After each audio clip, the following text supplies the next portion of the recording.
Donald Trump stood before reporters and declared a total reset in US-China relations. Tariffs were cut, negotiations resumed, and the markets rallied. But was it really a reset or a retreat dressed up as victory? Before we go any further, don't forget to like this video and subscribe to the channel. Your support helps us continue producing independent geopolitical analysis from a European perspective. After months of a brutal trade war, with tariffs soaring as high as 145%, both the US and China agreed to a 90-day pause. American tariffs dropped to 30% and China's to 10%. The markets cheered, the dollar rebounded, Wall Street surged. But what lies beneath the headlines? Behind the scenes, even Trump's own officials admitted the tariffs were economically unsustainable.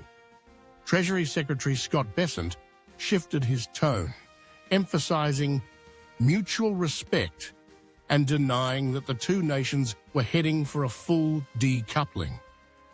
The reality: China didn't concede anything structural. No major reforms, no new access. Non-tariff restrictions remain in place. This was no breakthrough. It looks more like a tactical de-escalation, similar to the vague Phase 1 deal of 2020. So why did Trump blink? The markets were crashing, inflation was rising, imported goods became unaffordable. His economic approval ratings plummeted. Even the Wall Street Journal, usually a friendly voice, called the move a major retreat and denounced the tariffs as a historic policy mistake. And now, with Beijing momentarily off the table, Trump has turned his sights on Europe. He accused the EU of being nastier than China and hinted at a new trade confrontation. The rhetoric is familiar: unfair treatment, new tariff threats, disdain for multilateralism. This should alarm Europe, but also awaken it.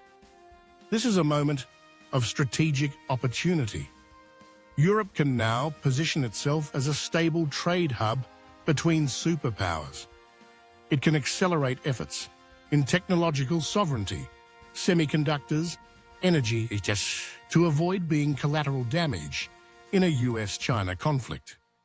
And it should lead global trade reform, especially at the World Trade Organization, where US leadership is fading. This tariff pause is not peace. It's a tactical retreat by a president under pressure. Trump may return to trade aggression if his polling improves. Europe must not mistake calm for stability. The era of predictable American economic leadership is over, and a stronger, more independent European trade strategy is no longer optional. It's urgent. Subscribe to Western Relations for more insight into global power shifts from a European perspective.